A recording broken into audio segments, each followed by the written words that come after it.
Nós vamos orar antes de mais nada, pedindo a Deus que nos abençoe aqui. Ó Deus, estamos aqui, já cantamos, já deixamos o nosso louvor a Ti, nossa adoração através de cânticos, de expressões especiais, que o Senhor receba o nosso louvor. E agora, Deus, opere em nós, através da Tua palavra, através da autoridade do Teu Espírito. Eu sei que sou apenas um canal da Tua voz, da Tua palavra, que o Senhor me use, que o Senhor me capacite a abençoar pessoas como o Senhor quer fazer essa noite. Abençoe a família do pastor que está nesse passeio, te agradecemos pela vida dele, de toda a sua família e por esse tempo que o Senhor concedeu a eles, que seja bem aproveitado e possam retornar em segurança aqui para estarem juntamente conosco. Nos abençoe nesses momentos aqui, ó Deus. É nossa oração em nome de Jesus. Amém. Peço aos irmãos que abram sua Bíblia em Isaías capítulo 57. Hoje não é ministério, essa voz não é sua, essa voz é do Ricardo. Mas ele vai nos ajudar aqui, né? Então, olhe por nós aí, enquanto nós compartilhamos aqui Isaías 57. Eu vou ler a partir do verso 10. Isaías 57, a partir do verso 10, nós lemos: Na tua comprida viagem te cansaste, mas não dizes, não há esperança. O que buscavas achaste, por isso não adoeces. Mas de quem tiveste receio ou temor, para que mentisses e não te lembrasses de mim, nem no teu coração me pusesses. Não é porventura porque eu me calo, isso já desde muito tempo, e me não temes? Eu publicarei a tua justiça e as tuas obras que não te aproveitarão. Quando clamares, livrem-te os teus congregados, mas o vento a todos levará, e a vaidade os arrebatará. Mas o que confia em mim possuirá a terra e herdará o meu santo monte. E dir-se-á: aplanai, aplainai, preparai o caminho, tirai os tropeços do caminho do meu povo, porque assim diz o alto e o sublime, que habita na eternidade, cujo nome é santo. No alto e santo lugar habito, e também com o contrito e abatido de espírito, para vivificar o espírito dos abatidos. Os contritos, porque para sempre não contenderei, nem continuamente me indignarei, porque o espírito perante a minha face sempre aqueceria, e as almas que eu fiz. Amém? Vamos para sentar. Todos nós sabemos que qualquer coisa que lemos na nossa Bíblia requer um conhecimento anterior. Há todo um contexto aqui do profeta Isaías. O profeta geralmente era chamado para trazer mensagens exortativas, mensagens de condenação aos pecadores, mensagens de ânimo àqueles que se mantinham piedosos, obedientes à palavra de Deus, à sua lei. O profeta se levantava para isso, para trazer a mensagem de Deus. Isaías era um desses. Ele tinha uma responsabilidade, ele tinha algo a dizer. E como tinha algo a dizer, né? Nós chamamos Isaías e outros três aqui de profetas maiores por causa do tamanho dos seus livros. Nós temos palavras muitas e belíssimas aqui neste livro de Isaías. E aqui, se nós lêssemos todo esse capítulo, veríamos que temos aqui nesse capítulo mais algumas palavras de condenação para pessoas desobedientes em meio ao povo de Deus. E o povo de Deus, como um todo, seria condenado ao cativeiro anos depois. E tudo isso já estava sendo prenunciado pelos profetas como Isaías. Quando eu me veio à mente esse texto, especialmente o verso 15, onde nós lemos, que é onde eu quero investir o nosso maior tempo aqui, assim diz o alto e o sublime, que habita na eternidade, cujo nome é santo. Eu não tive como não me lembrar do capítulo 6 desse mesmo livro. Os irmãos certamente se lembram, mas vá comigo até ali, capítulo 6 de Isaías, e veja o paralelismo que nós temos com algumas palavras, com algumas ideias aqui deste texto. Isaías 6, a partir do verso 1.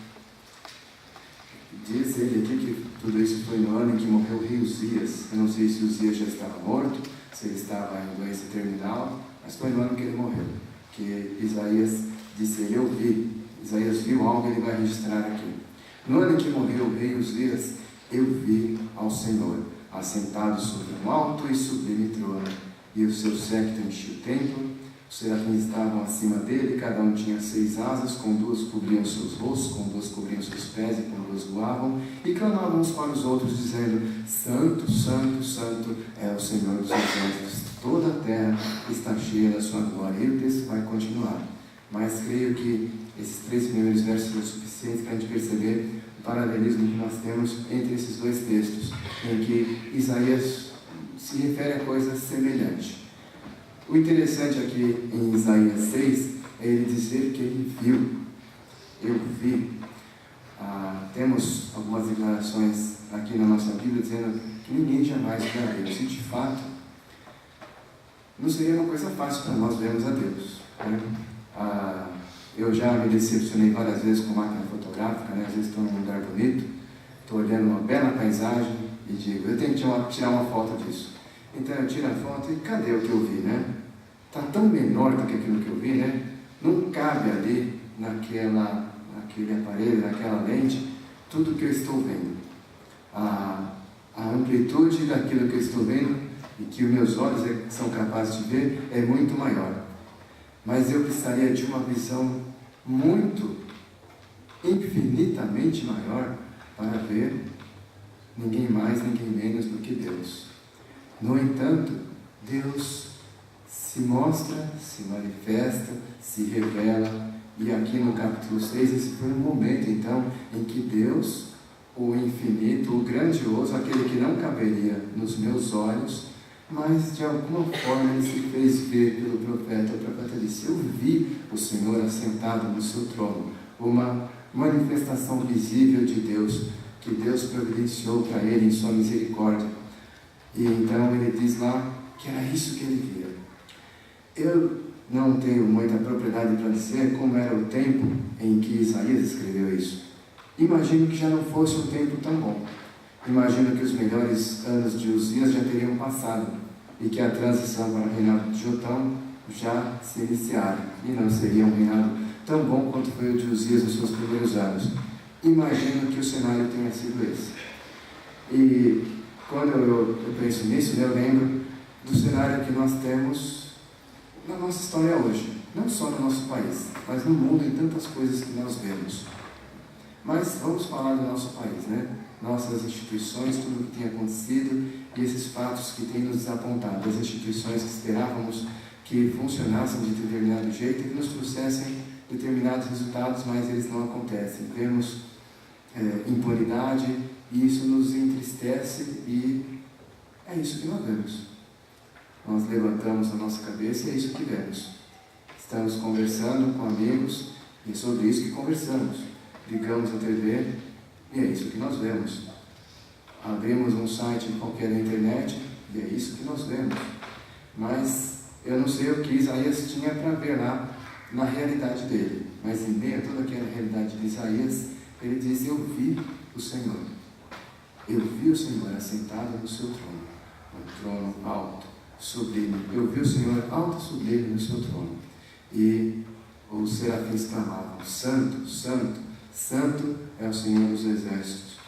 E o pastor Walter nos lembra isso, né? A maneira como nós enxergamos as coisas, a maneira como nós vemos aquilo que nos acontece, as nossas circunstâncias. De fato, muitas vezes as circunstâncias não são fáceis, mas em qualquer circunstância que estivermos, podemos levantar os nossos olhos e ver Deus como o profeta viu, e enxergar a atuação de Deus em qualquer fato da nossa vida. Essa é a maneira que eu entendo o versículo lá em Provérbios que diz, reconhece-o em todos os teus caminhos e ele endireitará as tuas veredas. Aquele caminho está meio torto, meio ruim de passar, ele vai endireitar.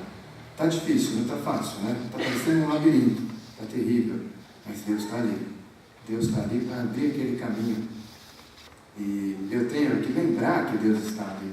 Deus está aqui, é importante que nós lembremos disso, né? Nós somos lembrados disso toda vez que o culto inicia, né? Na verdade, Deus está aqui, estamos aqui para adorar a Deus, para cultuar a Deus, Ele está aqui, e que maravilhoso é isso. E falando por meio do profeta, O profeta Abacuque, ele dizia em um dos seus versos: o Senhor está no seu santo templo, cale-se diante dele toda a terra. O grande, o soberano, o grandioso Senhor está no seu templo. Ele está aqui.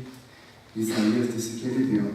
E aqui, em Isaías 57, ele vai se referir a Deus em todos esses aspectos que nós vimos lá no capítulo 6. Mas antes de falar disso, ele está descendo bronca no povo, porque havia muitos desobedientes. A situação não era boa. Se eu tinha dúvidas da situação lá no capítulo 6, aqui eu tenho menos, né? A situação não era boa. A palavra dele é de condenação. Ele está falando aqui palavras duras aqui no início desse capítulo. E no trecho que nós começamos a ler, nós vemos Isaías proclamando ao povo a inutilidade daquilo que eles faziam para terem a solução das suas demandas. Ele vai dizer aqui no verso 13: quando clamares, livre-te os teus congregados. Quando nós lemos aqui, vemos a história, vemos o livro de Isaías, nós vemos que o povo de Judá, por vezes, em apuros, ia procurar ajuda de outras nações, de outros reis, ou, em casos como que o profeta está reprovando aqui, está buscando a ajuda dos ídolos. E Isaías está aqui para condenar isso. E ele está dizendo: vocês estão clamando por livramento para eles? É tudo que vocês vão ter. Livre-te os teus congregados. Lá em Juízes 10, o autor do livro diz para nós lá: o Senhor disse aos filhos de Israel: porventura, dos egípcios e dos amorreus e dos filhos de Amon, dos filisteus, sidônios, amalequitas, maonitas, que vos oprimiam, quando a mim clamastes, não vos livrei eu então da sua mão? Contudo, vós me deixastes a mim e servistes a outros deuses, pelo que não vos livrarei mais. Andai e clamai aos deuses que escolhestes, que vos livrem eles no tempo do vosso aperto. Ok, vocês querem outros deuses? É tudo o que vocês terão. Vocês querem fazer uma outra opção diferente de mim? É tudo o que vocês terão, porque a mim vocês não terão. Deus está dizendo ao povo aqui, através de Isaías. Ele diz: o vento a todos levará, a vaidade os arrebatará. Ao povo que buscou ajuda e aqueles que tentaram ajudar o povo, todos eles serão levados pelo vento. Mas há uma palavra para os penitentes, para os obedientes. Diz aí no verso 13: mas o que confia em mim possuirá a terra e herdará o meu santo monte. É interessante a gente notar a construção das frases na Bíblia, né? As palavras conforme elas vão surgindo. Veja aqui que Deus vai se dirigir agora a pessoas obedientes, a pessoas tementes a Ele, e agora Ele está dizendo: tem gente que vai clamar para os deuses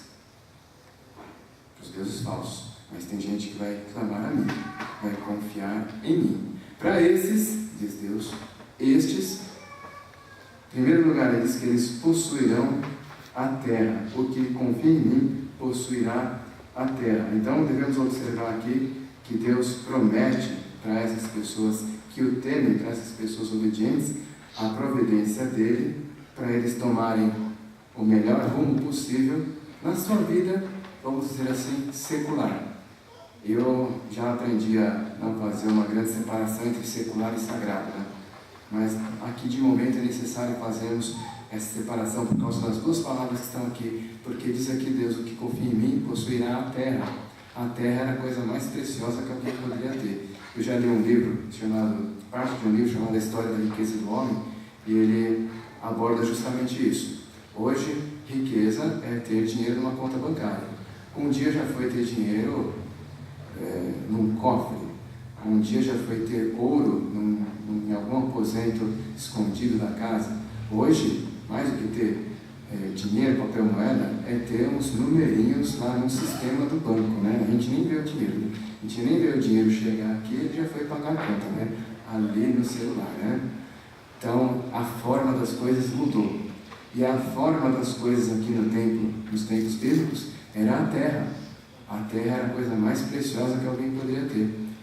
A terra era riqueza, a terra era sustento, Então a pessoa poderia morar nessa terra, a pessoa poderia trabalhar nessa terra, a pessoa poderia comer desta terra, poderia exercer bondade para com outros a partir dessa terra. A terra é a maior riqueza que alguém poderia ter. E Deus está dizendo: quem confia em mim terá a maior riqueza possível em mim. E riqueza nesse sentido aqui, terreno. Terá a terra, diz Deus aqui. Mas tem outra coisa aqui que Deus diz: não apenas Deus garantiria as coisas seculares que alguém precisaria, mas eles teriam também o melhor dos interesses sagrados, espirituais. Ele dará o meu santo monte. O santo monte, um lugar em que Deus escolheu no meio do povo dele, no meio da terra do povo dele, para dizer: ali vocês me encontrarão, ali vocês trarão os vossos sacrifícios, ali eu serei cultuado. Deus havia instituído um lugar de encontro. Começamos falando aqui sobre Deus, que Isaías viu Deus, ele vai fazer referência a esse Deus aqui, também nesse texto. E esse Deus, ele se revelando aqui a Isaías, ele diz: aquele que confia em mim herdará o meu santo monte. Aquele que confia em mim terá, podemos dizer assim, acesso ao meu monte. Lembram que lá no deserto o povo de Israel chegou a tremer de medo, porque o monte, lá onde Moisés havia subido, fumegava, porque Deus estava lá, tremia. E o monte de Israel estava tremendo de medo, né? Porque Deus estava ali. E eles então, se fosse na linguagem de hoje, né, eles diriam: Deus me livre de subir lá, né? Mas Moisés estava lá. Moisés tinha acesso, Deus havia chamado Moisés. E hoje, em Jesus Cristo, Deus nos chama à presença de Deus. Ele diz aqui aos obedientes: quem confia em mim possuirá a terra e herdará o meu santo monte. E então terá assegurados as maiores bênçãos espirituais que alguém pode ter.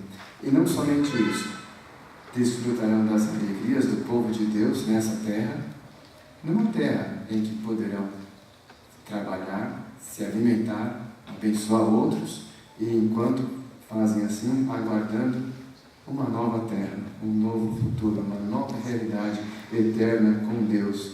É isso que Deus promete para nós aqui, porque é isso que nós temos na companhia dele: vida de verdade, vida eterna, vida que não se acaba com o tempo, que não se corrompe, porque Ele está conosco e Ele estará todo o tempo ao nosso lado para nos sustentar. E vemos então que Deus nos assegura essas coisas que nos interessam, a nossa provisão diária, como também o nosso acesso a Ele mesmo. Mas há mais coisas que Deus diz para nós aqui. No verso 14, Ele vai dizer algo que também é referido em outro ponto aqui em Isaías. Veja aí verso 14. Dir-se-á: aplainai, preparai o caminho, tirai os tropeços do caminho do meu povo. Já leu isso em algum outro lugar na sua Bíblia? Preparai o caminho, uma expressão comum aqui em Isaías. A gente acha lá em Isaías 40. Nós vamos retornar a essa expressão lá nos Evangelhos, aplicada a João Batista, preparando o caminho de Jesus. E aqui ele está dizendo de aplanar um caminho, preparar um caminho. Tem alguns lugares que algumas pessoas gostam de ir, né? Chamam de trilha, né? Então é um lugar onde não vai ter exatamente um caminho, né? Mas eles vão abrir um caminho ali para descobrir o que tem ali, para descobrir o que tem depois. Mas a graça toda do negócio é não ter um caminho. E nós podemos chegar num momento da nossa vida em que a gente fica se perguntando: e agora? Para onde eu vou? Né? O povo lá diante do Mar Vermelho, os egípcios atrás. E agora o que a gente vai fazer? Por onde a gente vai? Deus abre o caminho para eles pelo mar. E aqui Deus está dizendo: aplainai, preparai o caminho, tirai os tropeços do caminho do meu povo. Eu vou abrir uma estrada aqui. Está tendo muito trânsito no meio da cidade, vou abrir uma estrada nova aqui, um caminho novo. Então, Deus está dizendo aqui: aplainai, preparai o caminho, tirai os tropeços do caminho do meu povo. É uma certa noção de liberdade que nós temos. temos a liberdade de caminhar, de progredir, de continuar a nossa jornada. Não precisamos parar porque não sabemos o que fazer, porque não conseguimos entrar naquele terreno, mas Deus aplana um caminho, prepara um caminho, diz aqui Deus através do profeta Isaías. Então chegamos ao verso 15, onde ele diz: porque assim diz o alto e o sublime. Eu já convidei você a ir lá para Isaías 6, nós já fomos lá e vimos Isaías vendo Deus, vendo algo sobre Deus, vendo uma manifestação de Deus, e vendo algo muito semelhante ao que ele descreve aqui, porque assim diz o alto. Agora ele está dizendo, e nós podemos visualizar isso aqui com a descrição que Isaías faz para nós aqui, porque assim diz o alto e o sublime, que habita na eternidade. E então nós vemos aqui o Senhor aparecendo aqui, o Senhor sendo descrito, mostrado por Isaías. O povo foi repreendido, os penitentes, os obedientes recebem uma palavra de ânimo, e agora então vem um ponto alto aqui dessa passagem, falando sobre o próprio Deus, porque assim diz o alto e o sublime, que habita na eternidade. E isso deve nos inspirar com pensamentos muito elevados e respeitosos sobre Deus. Dizemos agora há pouco, Deus está aqui, fizemos referência a alguns versos aqui da nossa Bíblia que nos falam sobre a presença de Deus. Mesmo no Novo Testamento nós vemos lá que Deus é um fogo consumidor para os incrédulos, né? Nós estamos cobertos pela graça dele, desse mesmo Deus. Então o seu fogo consumidor nos atinge, mas ele continua sendo o mesmo, ele é assim. E devemos olhar então a Deus em toda a sua grandeza. E ele diz aqui então que ele é o alto e o sublime, que habita na eternidade. E algumas coisas aqui para lembrarmos sobre Deus. Primeiro, que o seu ser e as suas perfeições devem ser exaltadas. Isaías está ressaltando aqui as perfeições de Deus, a grandeza de Deus. Ele está nos ajudando a vislumbrar Deus, a imaginarmos Deus. Eu quero que você vá comigo lá para Neemias 9, a partir do verso 4. Tem uma passagem belíssima ali, uma reunião. Neemias está na Bíblia, né? Um pouquinho antes dos Salmos, né? Crônicas, Neemias, capítulo 9. O título aqui na minha Bíblia, no capítulo 9, já fala que é arrependimento e confissão do pecado. Houve uma reunião aqui por ocasião de uma festa do calendário israelita, a festa dos tabernáculos. Então, o povo está reunido. E algumas pessoas serão descritas aqui, eu vou falar o nome delas a partir do verso 4, Neemias 9, 4. E Jesua, Bani, Cadmiel, Sebanias, Buni, Serebias, Bani, Kenani, se puseram em pé no lugar alto dos levitas e clamaram em alta voz ao Senhor seu Deus. E os levitas Jesua, Cadmiel, Banias, Abineias, Serebias, Odias, Sebanias, Petaquias disseram: levantai-vos, bendizei o Senhor vosso Deus de eternidade em eternidade. Ora, bendiga o nome da tua glória, que está levantado sobre toda a bênção e louvor. Tu só és Senhor, tu fizeste o céu dos céus, e todo o seu exército, a terra e tudo quanto nela há, os mares e tudo quanto neles há, e tu os guardas em vida a todos, e o exército dos céus te adora. O texto vai prosseguir, vai revisar certas coisas que aconteceram na história, mas veja aqui como esses homens estão levando esse povo a olhar para Deus. E assim como aconteceu lá em Isaías 6, esse povo que é confrontado com Deus vai confessar os seus pecados, vai se aproximar de Deus, arrependido, contrito, e vai então receber favor de Deus. Foi necessário para isso que esses homens, que nós lemos o nome deles aqui, que o Espírito Santo saiu a registrar o nome deles, esses homens se levantaram para dizer: exaltem, levantem o nome do Senhor nosso Deus. Ele é o Criador de todas as coisas, Ele é digno de todo louvor, Ele fez tudo quanto há no céu e na terra. Todo exército dos céus adora ao Senhor. Eu li uma descrição sobre Deus, dizendo, nós observamos a natureza e vemos então o sol nascer a cada dia, a chuva acontecendo em razão de todos os motivos que nós conhecemos, os animais tendo as suas jornadas, os seus ciclos. Contemplamos tudo isso e então somos capazes de ouvir a voz de Deus e dizer: não, eu não quero, isso é demais para mim. Neemias e aqueles homens estão dizendo para o povo: o exército dos céus adora a Deus. Nós não temos o direito de fazer algo diferente daquilo que o exército dos céus faz. Eu tenho que me juntar ao exército dos céus. Aquele tradicional hino Tu és fiel nos diz isso, né? Flores, frutos, montanhas, mares, sol, lua, estrelas, no céu a brilhar. Tudo criaste na terra e nos ais. Todo o universo vem te louvar. E é o desejo da alma que escreveu essas palavras, de se juntar ao universo nesse louvor a Deus. Devemos olhar Deus, contemplar Deus, aprender quem Ele é, olhar para Ele. Deus, o Deus grandioso, o Deus que merece louvor e o Deus que espera o nosso arrependimento, como aconteceu lá em Neemias 9, como aconteceu do próprio Isaías, em Isaías 6, nós conhecemos a história. Deus espera esse arrependimento de mim e de você. Isaías disse: eu estou diante de ninguém mais, ninguém menos do que Deus. Eu sou um homem impuro, de lábios impuros, eu estou diante do Deus Santo, do Deus 3 vezes Santo, do Deus alto e sublime.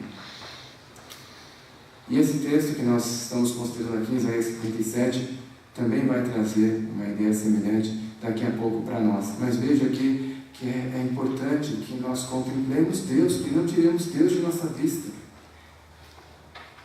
que não esqueçamos que Ele está conosco, não somente quando precisamos dEle e dizemos: ai meu Deus, mas em cada momento da nossa vida Ele se faz presente, nos guia, mesmo quando você não percebe. Ele está ali, cuidando de você, como um pai que fica de olho no seu filho, né? Deus faz isso, Deus é assim. E Deus também é esse ser elevado, santo, que requer uma santidade em nós também. Me ocorreu uma pergunta semanas atrás, e essa pergunta ela já tem um período teológico nela, mas eu vou fazer a pergunta para você entender. Você, além de contemplar Deus como revelado na Escritura, você aceita Deus como Ele é? Aceita as palavras dEle? O caminho dEle? A vontade dEle? E onde está o perigo aqui? Deus não precisa ser aceito por ninguém, né? Nós clamamos por aceitação. Eu clamo que os outros me aceitem como eu sou. E você aceita Deus como Ele é? Como o grande, como o sublime, como o santo, que requer santidade de você, sem a qual ninguém verá o Senhor? Devemos ver Deus como Ele é, na sua totalidade. E, entre aspas aqui, aceitá-lo como Ele é. E dizer, como Ruth dizia a respeito do Deus da sogra dela: o teu Deus é meu Deus, eu quero esse Deus para mim, esse é o meu Deus. O texto vai continuar aqui. O alto, o sublime, diz aqui o verso 15,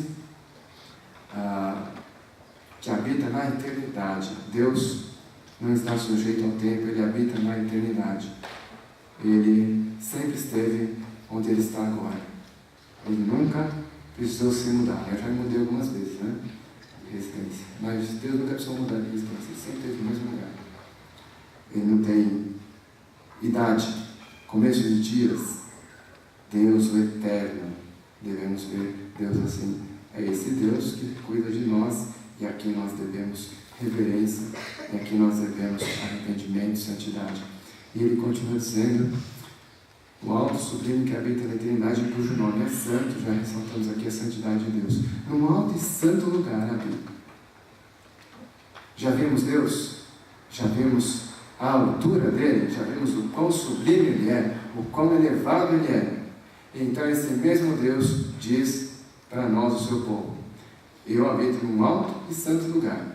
E ele diz aqui, e também com o contrito e abatido de espírito, para verificar o espírito dos abatidos e para verificar o coração dos contritos, para verificar aqueles que se abatem como Isaías se abateu, para verificar aqueles que se abatem como o povo se abateu ali, quando todos aqueles homens os fizeram ver a grandeza e a majestade de Deus. E então, olhando para Deus, olhando para Jesus, olhando para as maravilhas de Deus, para a graça dele, para a santidade dele, nos prostramos diante dele, reconhecendo como Paulo, fiel a esta palavra, digna de toda aceitação, que Cristo veio para salvar os pecadores, dos quais eu sou o principal, para que em mim que sou o principal, Deus mostrasse toda a sua longanimidade para exemplo dos que haveriam de crer nele.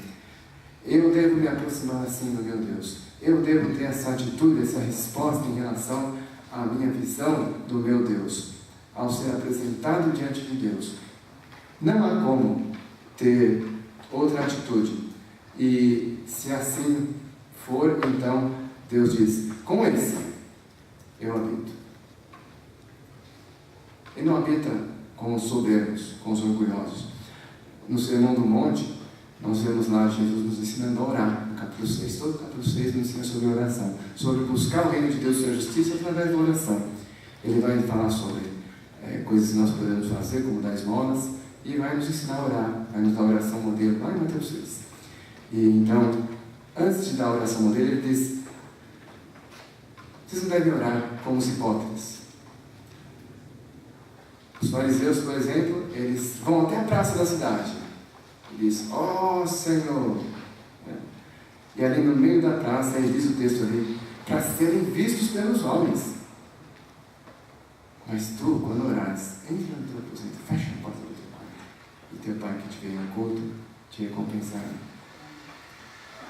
E Jesus chega a dizer, esses que oram de pé nas praças, que se autoproclamam, que se dizem os tais, diz Jesus ali naquele texto, esses já receberam a recompensa deles, porque onde houverem esses, haverá pessoas em volta dizendo, olha lá que homem crente, né? De crente não tem nada, né? Nunca nasceu de novo, mas está lá dizendo, e querendo mostrar para todos como é crente, né? Em Mateus 5, um capítulo antes, Jesus vai dizer, a justiça de vocês, se gostam todos os fariseus, né? Ficam aprendendo com eles são os autores da lei, são os mestres da lei, vocês dizem, né? Mas a vossa justiça deve exceder muito a dos escribas e fariseus, dizia Jesus lá em Mateus 5, e continua dizendo lá no 6, né? Esses já receberam o seu galardão, porque o galardão deles qual é? Serem vistos pelos homens, serem reconhecidos pelos homens, mas não serão reconhecidos por Deus. O reconhecimento que nos importa de fato é o reconhecimento de Deus. E com esse Deus habita, no alto e santo lugar habita, e também com o contrito e abatido de espírito. O contrito, a contrição nos dá a ideia de um peso, de um pesado, de um sentimento pesado. O mesmo sentimento daquele homem, aquele publicano que chegou para orar do lado de um fariseu. O que dizia o fariseu? Dou graças a Deus que eu não sou como esse sujeito aqui, esse publicano, esse cobrador, não posso ser traidor da nação, mas eu sou um fariseu, um homem da lei. Eu sou o cara e Deus deve estar tão contente comigo. Mas o outro orava como? Tem misericórdia de mim, pecador. Com esse Deus habita. No alto e santo lugar habita, e também com o contrito, com aquele que sente pesar pelos seus pecados, com aquele que sente que precisa do perdão de Deus, que só está vivo e de pé e seguindo por causa da graça e do perdão de Deus. Então Deus diz, com esse eu habito, com o contrito e abatido de espírito. E o que Deus faz? Não apenas mora com essa pessoa, mas traz vida. Como é bom a gente estar bem acompanhado. Uma vez, quando uma pessoa fez aniversário, eu disse como essa pessoa era importante para mim, lá no trabalho. Porque por vezes eu chegava na reunião com o gerente tão preocupado com tantas coisas. Então, essa pessoa me dizia, calma, instante, vai dar tudo certo. Essa pessoa era uma das pessoas que coordenava a reunião ali, né? E eu pensando comigo, uma pessoa incrédula está me dizendo isso, né? Está me dizendo para ter calma, né? Paulo já tinha dito para mim não ficar ansioso por coisa nenhuma, aqui estou eu, né? Sendo exortado para uma pessoa que não conhece Deus. mas a pessoa me fazia bem, fazia aquele momento tão difícil ficar melhor. E as boas companhias nos fazem isso. É bom estar do lado de boas companhias, porque elas nos fazem bem, nos abençoam. E que dizer de Deus morando com a gente, habitando conosco. O nome dele seria Emmanuel, Deus conosco. Acabamos de lembrar o Natal, Deus se revela a nós, Deus desceu da sua glória para viver entre nós. E então, o que Ele nos fornece vida. Vida para quem estava morto em ofensas e pecados. Vida para aqueles que eram um bando de ossos secos, como diz Ezequiel no capítulo 37. Vida, vivos de novo, vivos pela graça de Deus, vivos pelo perdão de Cristo, vivos porque nos arrependemos e nos prostramos diante de Deus. Então Ele habita conosco e nos dá vida para seguirmos a nossa carreira. E Ele continua dizendo: porque para sempre não contenderei, nem continuamente me indignarei, porque o Espírito perante a minha face se enfraqueceria e as almas que eu fiz. Qual é a contenda aqui? A mensagem de Deus para nos arrependermos. Não contenderá para sempre. É triste nós pensarmos em muitas pessoas, mesmo pessoas que amamos muito, pelas quais oramos, para as quais testemunhamos, que jamais terão essa atitude de contrição, de abatimento de espírito, de arrependimento. Jamais habitarão com Deus. Jamais serão vivificados por Ele. Mas quanto a nós, Deus já nos vivificou. Nós que cremos no nome do Seu Filho Jesus Cristo, Deus fez isso conosco. A contenda terminou, no nosso caso, porque nós já obedecemos a Deus. Nós já habitamos com Ele. Ele já está conosco. E Jesus diz: pelos séculos dos séculos, para todos sempre, eis que estou convosco todos os dias, disse Jesus. Claro, para aqueles que o obedecem. Quem o obedece? Aqueles que já se arrependeram. Não como nos arrependermos, nos colocarmos diante de Deus e continuarmos sendo desobedientes. Então, eu tenho um alerta para você. Você está desobedecendo a Deus? Será que Deus já mora com você? Será que Ele já habita com você? Será que você já é dele? Ou Ele ainda está contendendo com você? Ele ainda está precisando dirigir palavras duras, promovendo o seu arrependimento? Obedeça a voz de Deus. Veja o Senhor e tenha a mesma reação de Isaías: eu sou um homem puro, sou um homem de puros lábios. E então, a este homem de puros lábios, Deus falou: vai e diz a este povo. Deus tinha uma mensagem para ele. Deus estava com ele. Deus passou a morar com ele. Deus quer morar com todos. Deus quer morar com você. E a palavra dele hoje é uma contenda. É a condenação do pecado. Nós não podemos suavizar a mensagem de Deus. Somos pecadores. Temos uma herança pecaminosa. Herdamos isso de nossos pais. Nascemos em pecado. E devemos nos aproximar de Deus em arrependimento. Porque aqueles que são contritos e abatidos de espírito, a estes Deus vivifica. E o nosso desejo é que Deus continue fazendo a obra dele no nosso coração, aqueles que já creem em Jesus Cristo, aqueles que já se aproximaram de Deus em arrependimento, mas queremos também que Deus alcance, oramos para isso, para que Deus alcance aquele que ainda não correspondeu ao amor de Deus, que ainda não obedeceu a Deus, que ainda não se colocou em arrependimento e contrição diante de Deus, para que Deus more com você. Jesus veio para nos revelar Deus. Aqui o profeta está nos mostrando Deus. João disse que o Verbo se fez carne e habitou entre nós. Ele veio para o povo dele, mas o povo dele não recebeu. Mas todos quantos receberam, deu-lhes o poder, o direito, a prerrogativa de serem feitos filhos de Deus. Então, uma nova família formada passa a fazer parte de uma nova família, a família dos filhos de Deus. Mas nem todos são filhos, não se enganem. Todo mundo é filho de Deus, Devemos respeitar todas as religiões. Sinceramente, eu não respeito todas as religiões. Eu respeito todos os religiosos. Respeito todas as pessoas. Mas eu não tenho autorização da palavra de Deus para respeitar todas as religiões. A palavra de Deus condena outras religiões que não seguem a palavra dele, a palavra revelada de Deus que está aqui diante de nós. E a palavra dele começa com arrependimento. Quando aquele que queria aplanar os caminhos, abrir os caminhos, João Batista, chega lá, o que ele diz? Arrependei-vos, porque é chegado o reino dos céus. Nós vamos ter um momento de oração agora, depois nós vamos cantar e louvar a Deus. E a nossa oração é aquilo que nós já mencionamos aqui. Uma gratidão a Deus por aqueles que Ele já restaurou, porque já se arrependeram, já se aproximaram contritos diante de Deus. Deus já mora comigo e com você. Nós vamos agradecer a Deus por isso.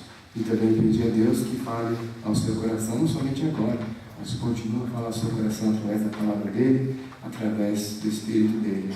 Deus está aqui falando com você. Veja o Senhor, veja o alto e sublime e se prostre diante dEle.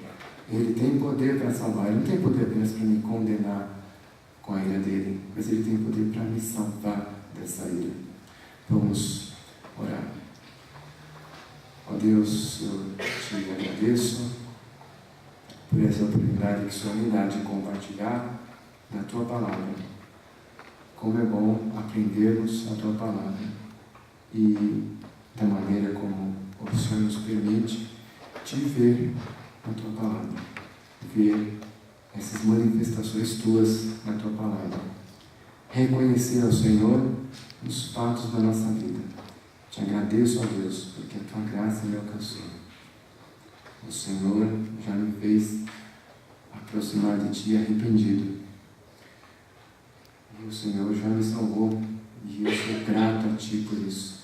E grato a Ti por tantas pessoas aqui, porque o Senhor já fez isso. Ó Deus, nós não conhecemos a condição de todos aqui. O Senhor conhece. E aí do Seu santo e alto sublime lugar, o Senhor está contemplando a necessidade de cada um e pode falar eficazmente a qualquer coração aqui através da Tua palavra. Nós cremos nisso e pedimos que o Senhor realize isso agora, nas horas que vão se seguir, nos dias que se seguirão, e que Teu Espírito fale a cada uma dessas almas que aqui estão. Ó Deus, continua nos abençoando aqui na comunhão e, ó Deus, obrigado pela oportunidade de estar aqui na Tua presença, diante do Senhor, aprender, compartilhar. Como é bom estar aqui, como eu sou grato ao Senhor por isso. E ainda com os olhos fechados, eu gostaria que você refletisse sobre a sua condição e se você nunca se aproximou arrependido de Deus, queremos fazer o convite para que você faça isso diante aqui da Igreja de Deus, diante daqueles que já se arrependeram, como talvez Deus esteja fazendo com você agora. Se você quer fazer isso e dizer diante de Deus: eu reconheço que sou um pecador, me arrependo dos meus pecados, me arrependo de ser um pecador, reconheço que preciso da graça de Deus, do amor dEle, para me salvar e para me guardar por toda a eternidade. Eu quero esse amor. Eu quero viver com esses que já se arrependeram. Se essa é a sua oração, vou dar um instante para que você saia do seu lugar e venha até aqui.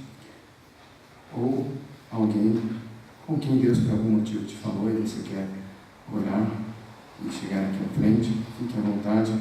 Como nosso pastor costuma dizer, não vou me estender aqui, mas não deixe de ouvir aquilo que Deus está falando a você. Deus tocou no seu coração? Corresponda à voz de Deus.